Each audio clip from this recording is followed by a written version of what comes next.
Os perseguidos são felizes. Por que é que a verdade gera o ódio? Por que é que os homens têm como inimigo aquele que prega a verdade? Se amam a vida feliz, que não é mais que a alegria vinda da verdade. Talvez por amarem de tal modo a verdade, que todos os que amam outra coisa querem que o que amam seja a verdade. Como não querem ser enganados, não se querem convencer de que estão em erro. Assim, odeiam a verdade por causa daquilo que amam em vez da verdade. Amam-na quando os ilumina e odeiam-na quando os repreende. Não querendo ser enganados e desejando enganar, amam-na quando ela se manifesta e odeiam-na quando os descobre. Porém, a verdade castigá-los-á, denunciando todos os que não quiserem ser manifestados por ela. Mas nem por isso ela se lhes há de mostrar. Isso está falando justamente sobre a questão da verdade, questão do próprio Evangelho, que é a verdade, ou que é as boas novas trazidas pelo próprio Senhor Jesus. E nós podemos entender o seguinte, que até aqui nós temos visto o início do Sermão do Monte, que também tem a ver com o Evangelho, que é o maior ensino que o cristianismo tem que se espelhar. O Sermão do Monte. As bem-aventuranças é só a introdução. Então, a nossa alegria e a nossa vontade é de que venhamos a entender e manifestar a nossa alegria de entender aplicando em nossa vida. Como foi dito em relação à nossa função, a nossa principal função, que é pregar o Evangelho, nós temos visto que temos negligenciado essa tão importante função e precisamos resgatá-la, precisamos voltar ao entendimento de que precisamos levar o Evangelho àqueles que ainda não conhecem verdadeiramente a Cristo. Diante disso, irmãos, as bem-aventuranças que começam no versículo 3 do capítulo 5 de Mateus, eu quero que vocês abram lá, para a gente só repeti-las e chegar ao 10, para vocês lembrarem da impactante palavra de Cristo que fala aos nossos corações. Jesus está falando aos seus discípulos, em especial aos 12, dando as instruções necessárias para como viver e como transmitir o Evangelho para as outras pessoas. Versículo 3 do capítulo 5 diz: Bem-aventurados os humildes de coração, porque deles é o reino dos céus. Bem-aventurados que choram, porque serão consolados. Bem-aventurados os mansos, porque herdarão a terra. Bem-aventurados que têm fome e sede de justiça, porque serão fartos.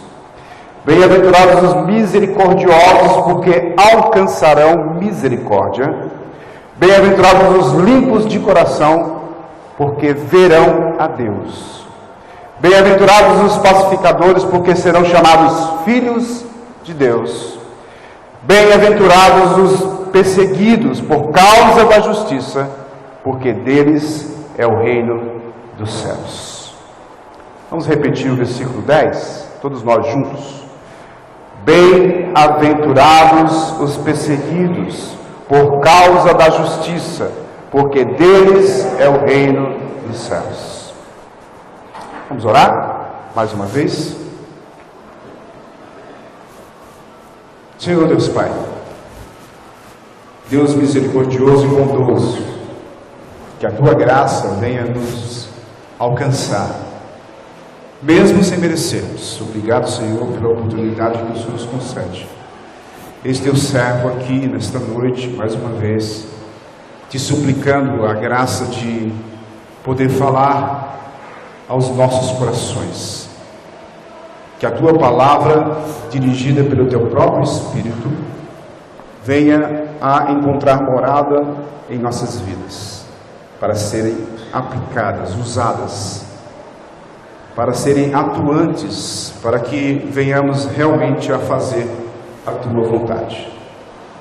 Nós somos gratos porque simples criaturas, desobedientes, mas o Senhor, pela sua misericórdia, nos alcançou com o seu Filho, colocando-o em nosso lugar.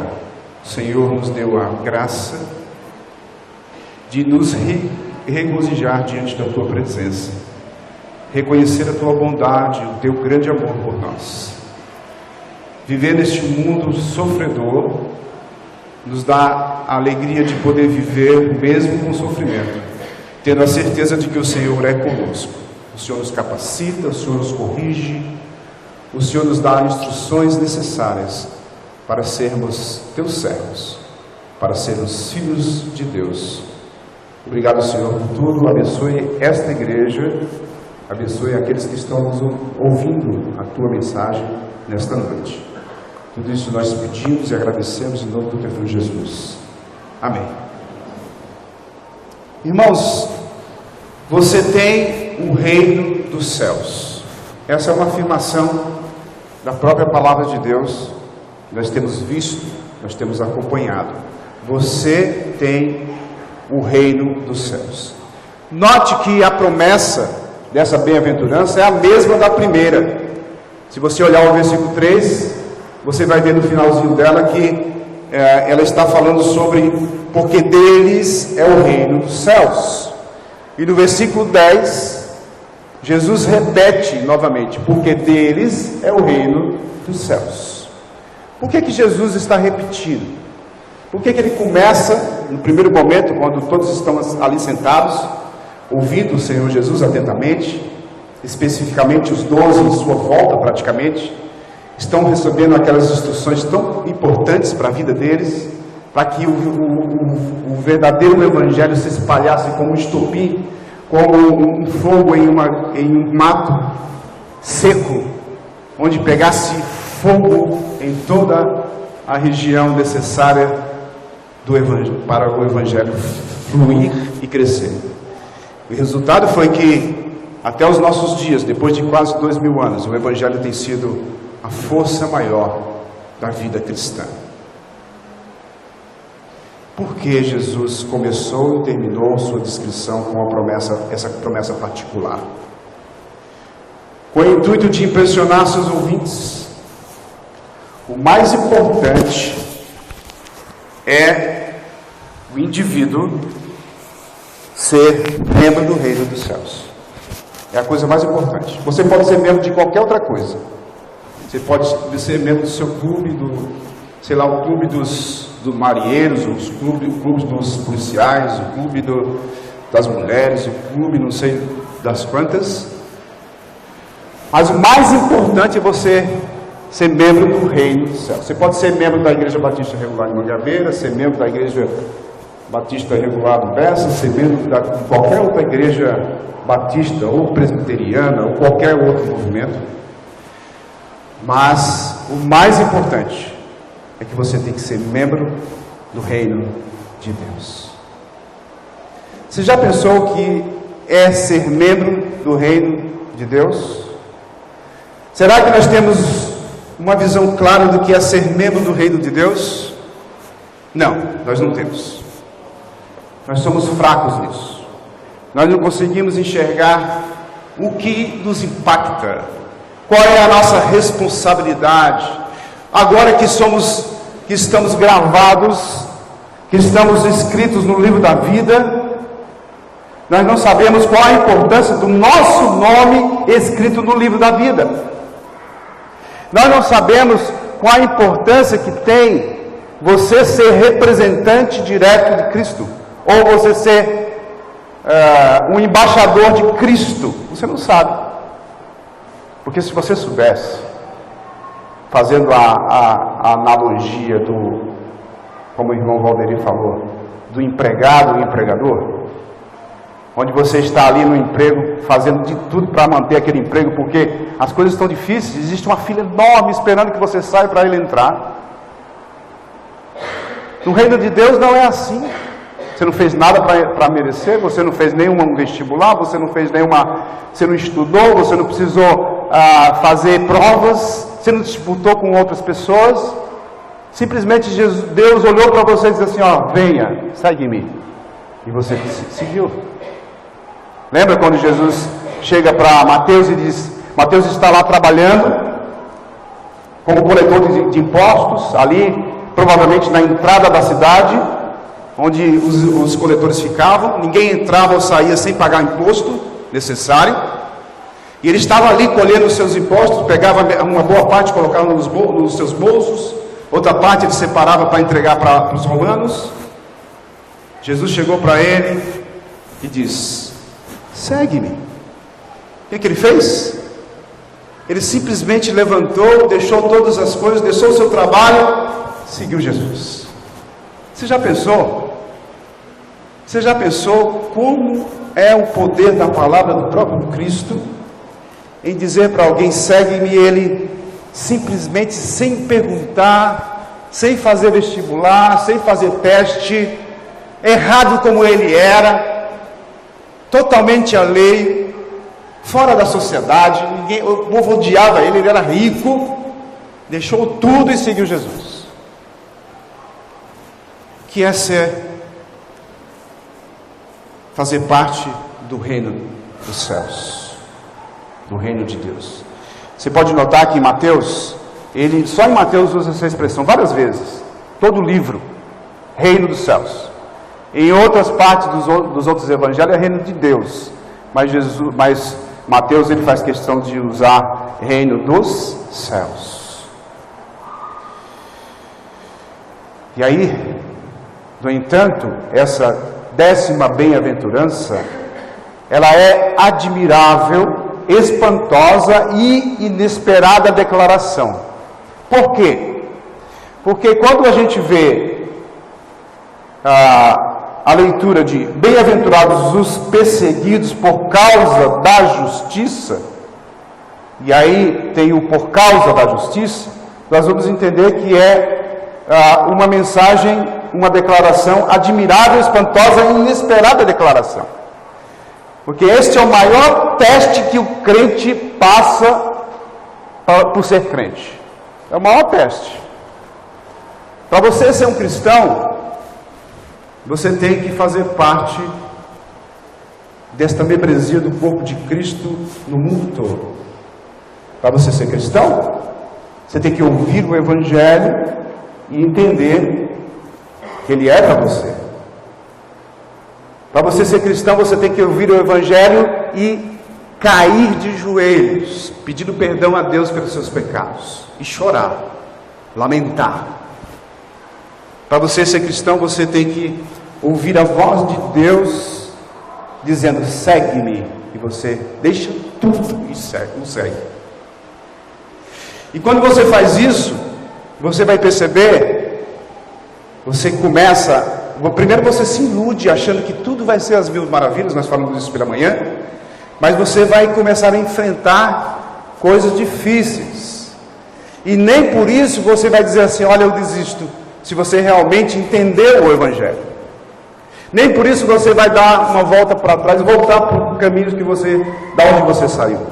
Nem por isso você que deu uma volta de 180 graus, você vai dar mais outra volta de 180 graus e voltar para o mesmo lugar que você estava. Nem por isso.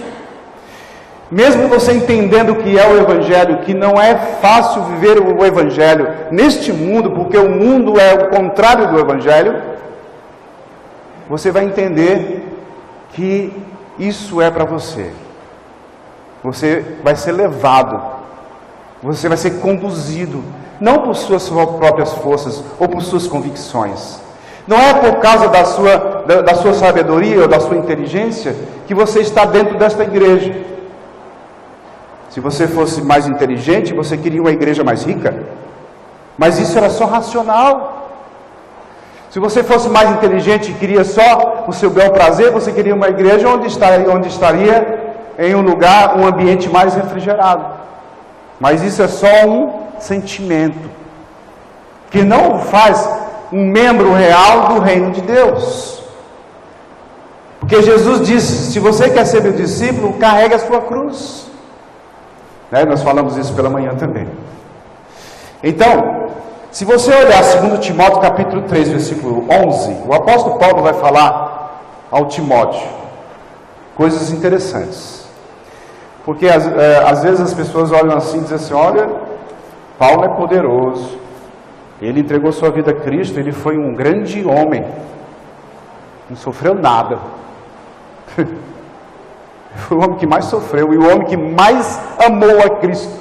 Foi o homem que mais sofreu na vida por ter mudado a sua direção. Aquele que perseguia, que mandava prender, que mandava matar, foi aquele que foi perseguido pela própria igreja. Até a igreja perseguiu ele nos primeiros momentos. Até seus compatriotas, até seus familiares, até os judeus queriam matar ele. E o mataram. 2 Timóteo, capítulo 3, versículo 11. O apóstolo Paulo falando a Timóteo: jovem Timóteo, olha, jovem Timóteo, presta atenção, você vai ser um pastor de uma igreja, você tem que aprender isso. As minhas perseguições e os meus sofrimentos, quais me aconteceram em Antioquia, Icônio e Listra, que variadas perseguições tenho suportado, de todas, entretanto, me livrou o Senhor. Então, você ser membro de Cristo, membro da igreja de Cristo, é ser um perseguido. É isso que Jesus está dizendo. Essa declaração é relevante em nossa época, para o povo evangélico em cada país. Hoje se sofre mais do que antes. Aí você vai dizer: mas pastor, as pessoas sofreram muito no início do evangelho.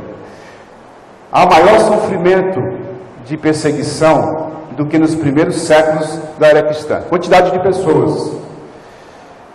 Antes eram lugares específicos, como Antioquia, Icônio, Listra, que foi citado aqui nesse versículo. Mas hoje o crente é perseguido no mundo inteiro. Mas pastor, eu não sou perseguido. Por que nós não somos perseguidos? Será que tem alguma coisa errada? Precisamos entender por que nós não somos perseguidos. E você quer ser perseguido? Você é masoquista por acaso? Você quer sofrer por amor a Cristo? Quer? Você tem que dizer que sim. É difícil você dizer isso, porque é tudo o contrário. Evangelho é tudo o contrário. Eu tenho que amar meu inimigo. Está entendendo? É o contrário. Eu tenho que orar pelo meu inimigo. É ao contrário. Evangelho não é a mesma coisa que dos padrões do mundo. É outro padrão. É outra ética. É uma ética cristã. Diferente. É sobrenatural. Não é deste mundo. É de outro mundo. Nós somos cidadãos celestiais. É diferente. Eu não posso pegar o padrão do mundo e colocar na igreja. É diferente. A igreja não é empresa, por exemplo. A igreja não é um clube. A igreja é a igreja de Cristo. É diferente. A igreja não é um lugar onde eu vou sentar e assistir uma peça de teatro ou uma apresentação musical. Não é isso. Igreja não é nada disso. Igreja é um local onde a gente se reúne para aprender acerca de Deus e louvar o nome dEle para a glória dEle. Então é muito diferente. Às vezes nós não vemos o Evangelho como ele realmente é. E aí as pessoas no mundo inteiro têm sofrido, principalmente no Oriente. Quem é cristão sofre muito mais. E milhões de pessoas estão sofrendo. E a gente nem imagina. A gente olha, não, pessoas no interior estão sofrendo, porque não ouve Cristo como ele deveria ser ouvido. Seria o mesmo teste de fogo sobre o qual o apóstolo Paulo falou e escreveu, conforme nós lemos. Vivemos em aparente segurança e comodidade, nós sabemos disso. É melhor você ser crente aqui em João Pessoa do que ser crente lá na Indonésia, não é verdade? Vocês já ouviram sobre isso. É muito mais difícil. Na China, por exemplo. É muito mais difícil. Então é bom você ser crente aqui. E você tem que agradecer a Deus todos os dias. Senhor, obrigado porque eu sou crente em João Pessoa. Obrigado porque eu estou inserido em uma igreja local aqui em João Pessoa, aqui no Brasil. Ou como é bom. Que bom. Isso é uma bênção, isso daí é privilégio. Mas aí com toda essa comunidade, com todo esse relax, com todo esse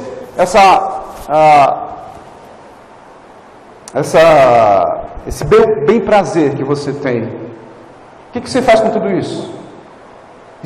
Experimentaremos algo do teste de fogo, da fornalha de aflição e perseguição? O que realmente esse versículo nos ensina? É interessante você notar que o pregador que fala sobre a palavra como ela é, ele está falando contra ele mesmo e contra nós mesmos.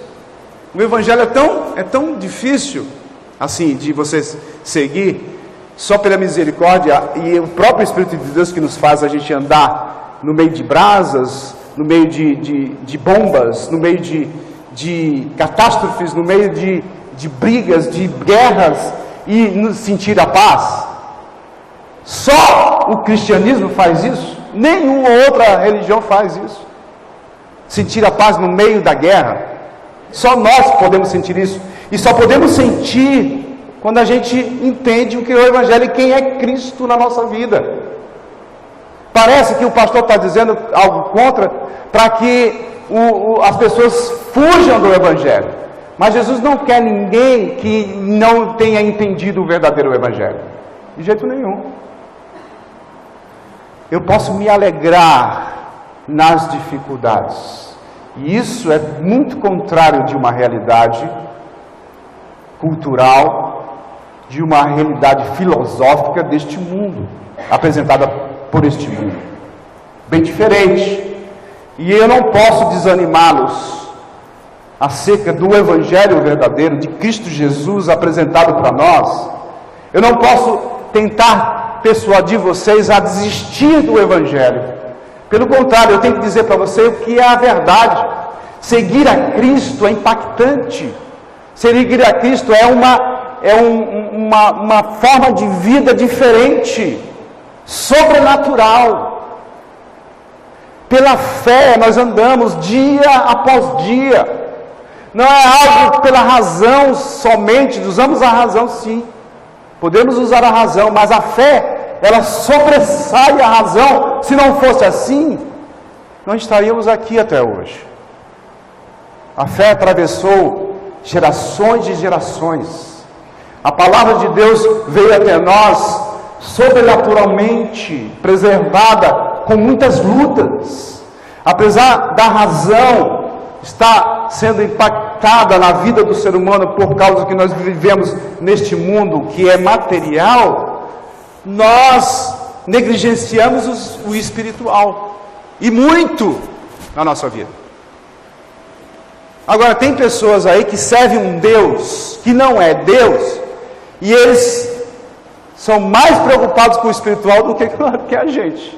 Por exemplo, os muçulmanos, por exemplo, eles, pelo menos 3 vezes ou 5 vezes por dia, eles pegam um tapetinho, colocam no chão, ele direciona para Meca e faz as suas orações. Todos os dias, onde eles estiverem. Se eles estiverem no meio de uma reunião, uma empresa importante, bateu a hora aqui, opa, peraí. Vai lá. E todos respeitam, isso que é interessante, respeitam o que eles fazem. Agora, quando a gente, como cristãos, queremos orar, nós temos que orar, nós temos que ser muito sutis. Se queremos falar sobre Cristo, temos que ser sutis, com calma. É interessante, porque às vezes nós mudamos ao mundo, nós nos escondemos, nos tornamos até crentes secretos.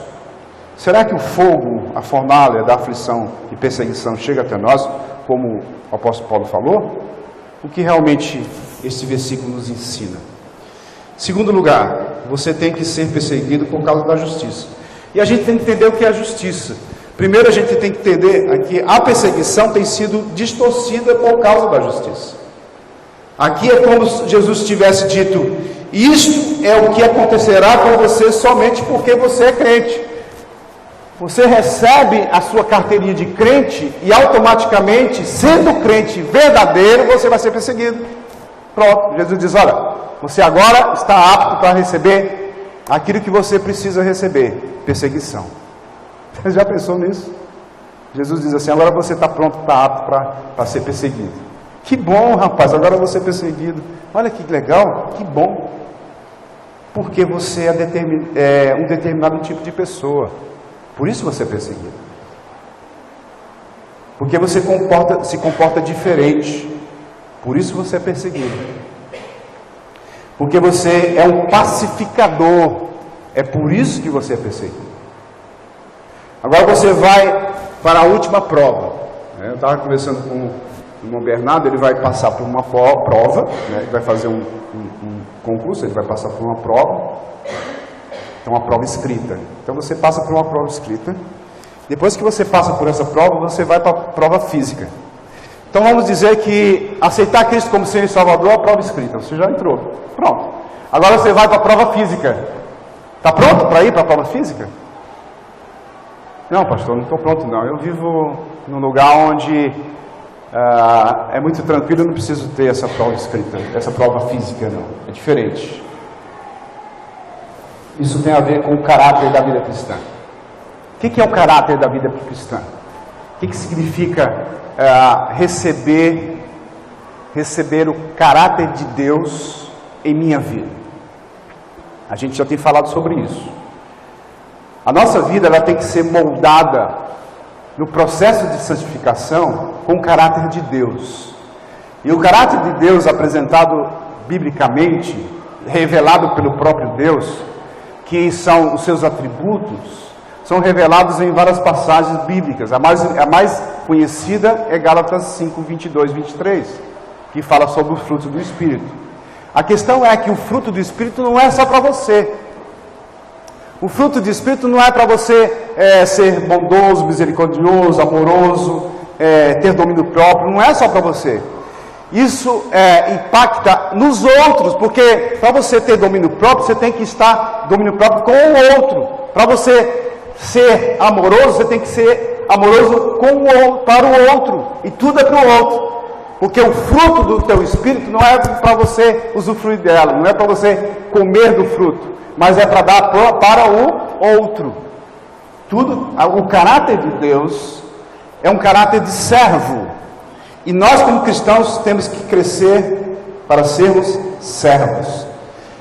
Porque nós temos uma maneira de pensar muito individualista. Certo? Muito individualista. Nós esquecemos muito do próximo. E temos falado muito sobre isso. E quem são o nosso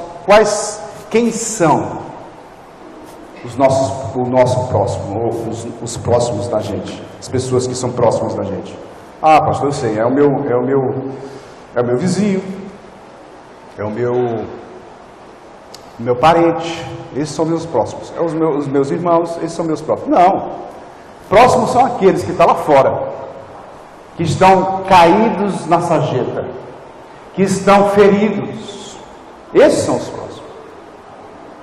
Certo? Então a gente tem uma visão incorreta de quem são os nossos próximos. Ah, pastor, a gente tem que evangelizar os nossos parentes. Sim, tem que evangelizar os nossos parentes, mas não são eles que são somente o próximo de você. O próximo são aqueles que precisam ouvir a palavra do Senhor Jesus.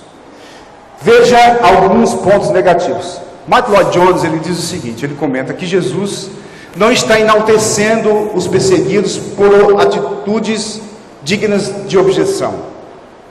Jesus não está dizendo, bem-aventurados os que têm atitudes dignas de objeção, serão perseguidos, bem-aventurados os perseguidos por atitudes dignas de objeção, nem os perseguidos por serem pessoas difíceis. Não é isso que você vai ser perseguido, não é por você ser uma pessoa difícil que você vai ser perseguido, nem os crentes perseguidos por serem grosseiros e inábeis ao testemunhar, não é por isso que você vai ser perseguido. Jesus seguramente não chama de bem-aventurados os perseguidos por serem fanáticos ou excessivamente zelosos. Não é por isso que você vai ser perseguido. Jesus tampouco está abençoando com uma promessa fantástica o trono do reino dos céus. Os que sofrem retaliações por defenderem alguma causa de natureza política, você não vai ser perseguido por causa... Jesus não está dizendo que você vai ser bem-aventurado por ser perseguido por causa de tomar uma posição política, por exemplo. Não é isso que ele está falando. Tem pessoas que dizem assim: eu sou perseguido porque eu levantei uma bandeira política, de esquerda ou de direita. Não tem nada a ver. Você não está sendo perseguido pela justiça, como o Senhor Jesus tem nos ensinado. Pelo contrário, você está sendo perseguido por uma atitude errada sua, de levantar uma bandeira política. Você pode escolher um partido político, por exemplo, mas você não precisa ficar em nome de Cristo, em nome da igreja, e dizer assim: olha, nós somos do partido tal. Não tem nada a ver. Você vai ser perseguido, mas isso não é perseguido pela justiça, ou por causa da justiça que Jesus está dizendo. Então, a gente tem que entender bem isso. Não é pela bondade e nobreza de caráter, porque isso não costuma atrair esse tipo de oposição. Ser perseguido por causa da justiça significa sofrer as consequências negativas de imitar Jesus Cristo. E aí sim, pela justiça de você imitar Cristo, é que você vai ser perseguido. E Jesus está dizendo isso. Toda vez que você, como cristão, imitar Jesus Cristo como Ele é, da forma que Ele atuou na vida e deu o exemplo de quem nós devemos ser, como nós devemos andar, como devemos tratar as pessoas, nós seremos perseguidos. E aí sim, você será bem-aventurado, quando você for perseguido por imitar Jesus. Enquanto você não está sendo perseguido por isso, você está negligenciando o caráter de Deus. Você está negligenciando ser um verdadeiro cristão. Você está negligenciando aquilo que é mais sublime na vida, fazer parte do reino dos céus, imitando Cristo, quem Ele é. A nossa busca constante e a vontade de Deus é de sermos iguais a Cristo. Nós não podemos negligenciar isso. E ser parecido com Cristo é fazer o que Ele manda, é obedecê-lo. Enquanto nós não obedecemos, nós não somos parecidos com Ele. E se formos perseguidos, não é por causa da justiça, mas é por causa da infantilidade, por causa da negligência, de fazermos outras coisas e acharmos que estamos sendo perseguidos por causa de nos autoproclamar crentes em Cristo Jesus. Alguém pergunta para você: você é crente? Eu sou crente. Eu sou um cristão em Cristo Jesus. Eu sou seguidor de Jesus. Eu imito Jesus. E por que você tem essas atitudes? Essas atitudes erradas. Isso é imitar Jesus? Jesus é assim? Quantos de nós seremos chamados a atenção dessa forma? Isso é difícil para você ouvir? É difícil para mim ouvir. Com certeza. Mas a nossa luta, irmãos, a nossa luta é fazer a vontade de Deus. Nós não estamos brincando de ser crente. Nós não estamos num clubinho bem arrumadinho para nos autossatisfazer. De jeito nenhum. Cada dia que passa, nós estamos cada vez mais nos aproximando daquele dia, do dia do Senhor.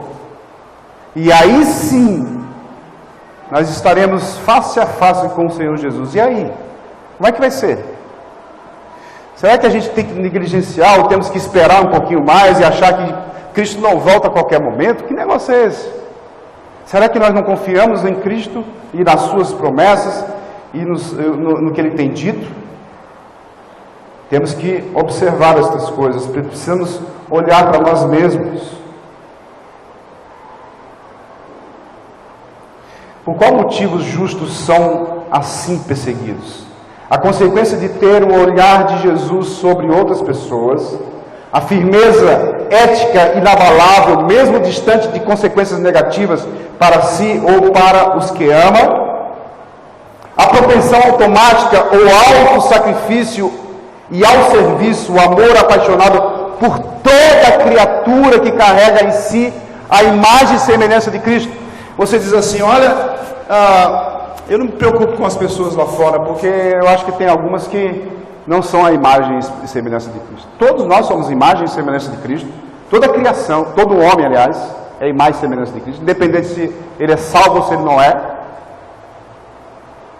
E nós temos que resgatar aqueles que Deus vai dar nas mãos de Cristo.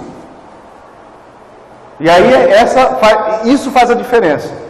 Mas eu não sei quem são, eu preciso evangelizar, eu preciso falar de Cristo para as pessoas. Eu preciso levá-las a entender o Evangelho, é o Espírito Santo que faz isso, mas eu preciso proclamar, eu preciso falar, eu preciso pregar o Evangelho para essas pessoas, para que elas ouçam e entendam a necessidade delas de entregar suas vidas a Cristo. E aí, esse tipo de atitude, Jesus adverte, atrai algumas pessoas e suscita ódio em outras. Porque quando você vai atrás das pessoas para pregar o Evangelho, você vai ser perseguido.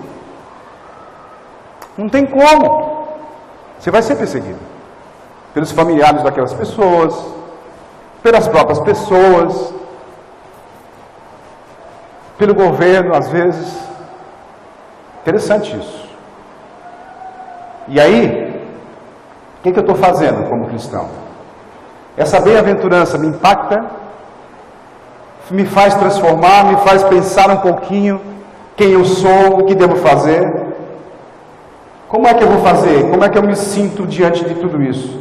Assim como ninguém era indiferente a Jesus, acontece que com quem põe os pés sobre suas pegadas também. Então, os que se assemelham a Cristo sempre serão perseguidos. Isso daí é o principal ponto para a gente entender. A tese. Os que se assemelham a Cristo sempre serão perseguidos. Agora abram suas Bíblias lá em João, capítulo 15, versículo 18 a 20. A palavra de Deus era bem clara. E às vezes nós somos cegos e não enxergamos. Ou passamos por cima sem observar o que Cristo tem falado para nós. E o apóstolo João, no seu Evangelho, ele fala claramente aos nossos corações. João 15, versos 18 a 20. Diz assim, o Evangelho de João.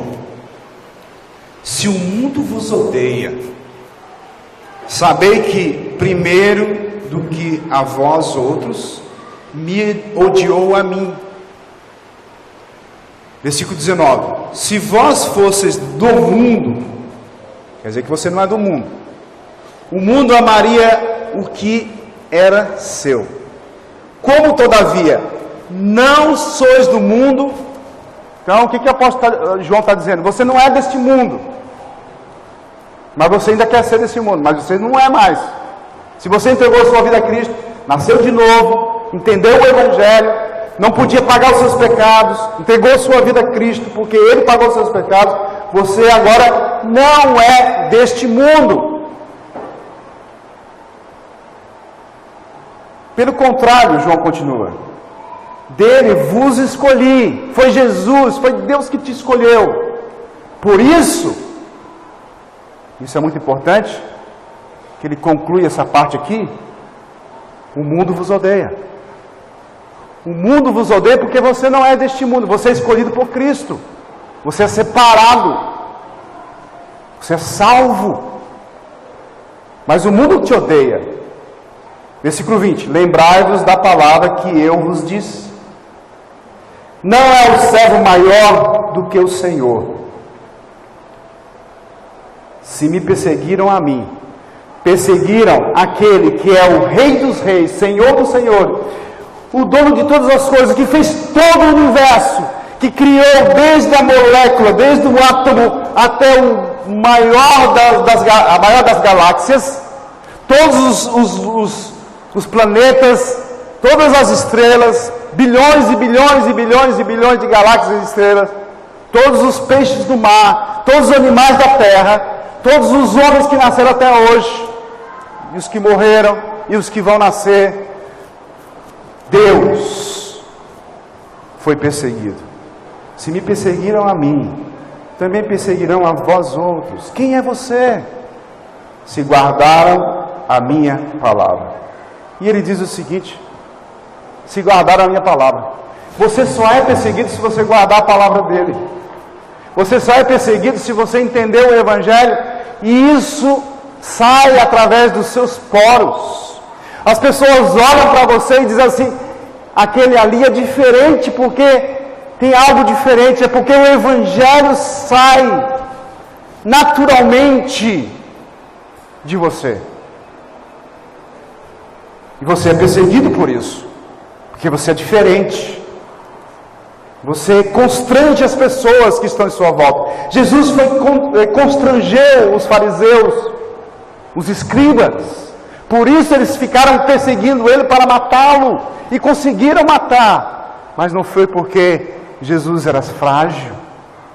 É porque ele queria, ou ele sabia, que isso também era um propósito para ele, para que ele morresse por nós. E no terceiro dia ele fosse ressuscitado pelo poder do Espírito Santo de Deus, que é o mesmo poder que está em nós.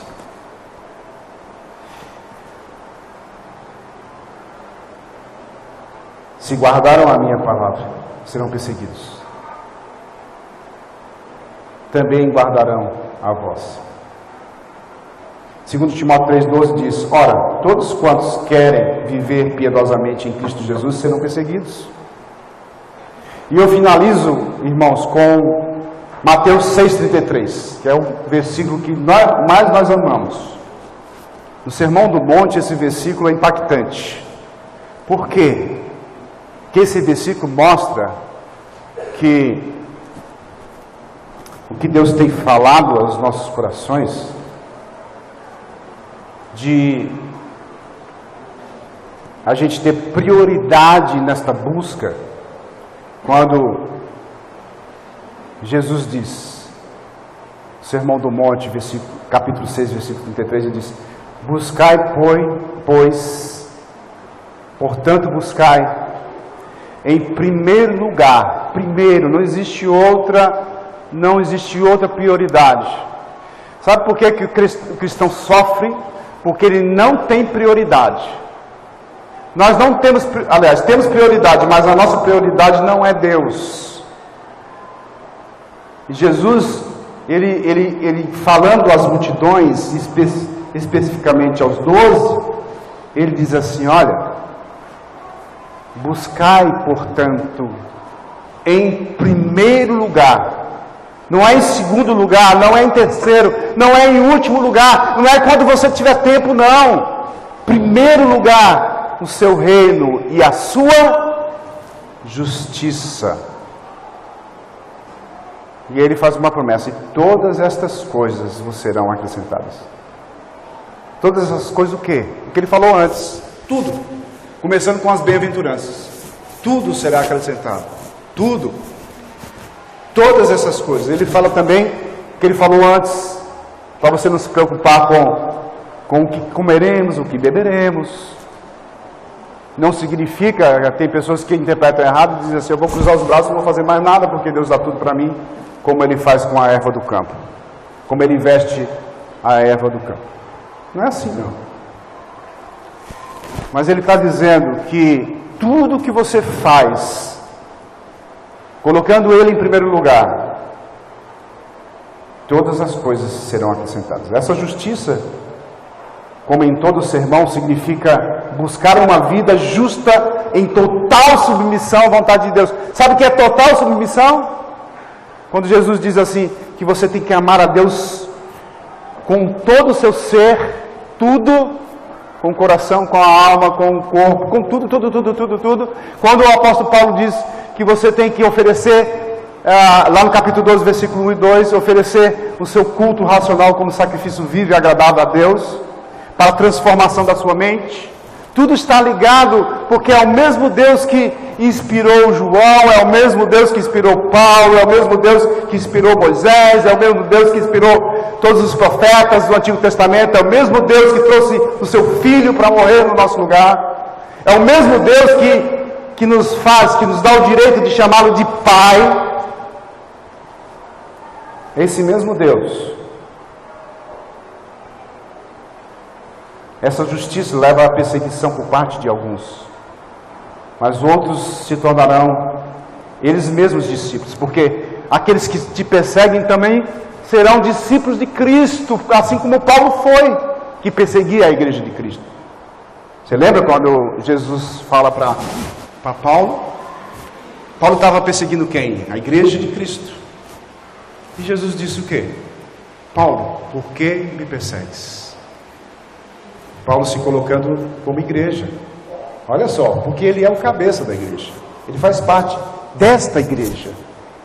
Jesus faz parte desta igreja. De todas as igrejas espalhadas pelo mundo todo. Membros do corpo de Cristo, onde ele é o cabeça.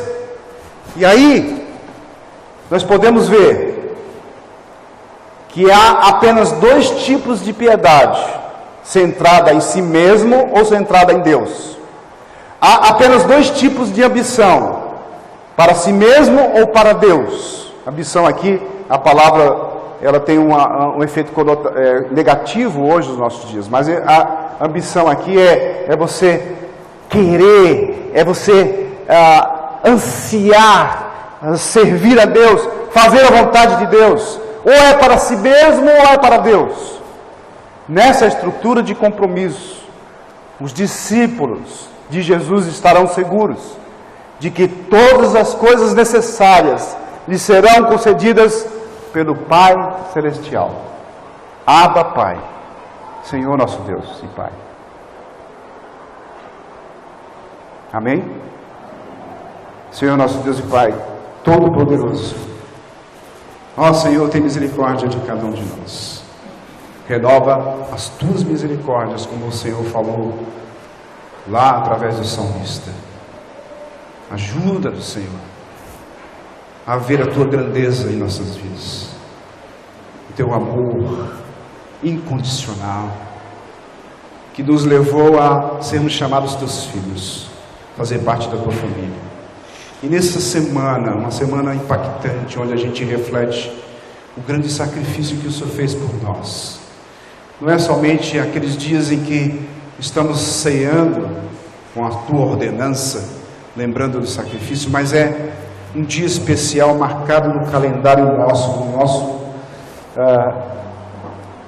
na ordem dos dias, no qual tantos anos já se passaram, mas o Senhor, pela sua misericórdia, ainda está no meio de nós, andando no meio da tua igreja, nos chamando a atenção, nos corrigindo, muitas vezes, nos nossos atos insanos. Estamos negligenciando o teu poder e o teu amor por nós. Senhor, que nós venhamos a ser pessoas piedosas, pessoas que realmente entregaram suas vidas ao Senhor dos Senhores. Senhor nosso Deus, que pela misericórdia e a graça nos alcançou sem merecermos. Obrigado, Senhor, pela vida nova que o Senhor nos deu, pelo novo nascimento. Obrigado, Senhor, por esta igreja. Que essa igreja possa acordar para o fim, propósito e último, te levar a tua palavra de salvação para aqueles que ainda não te conhecem. Em nome de Cristo. Amém.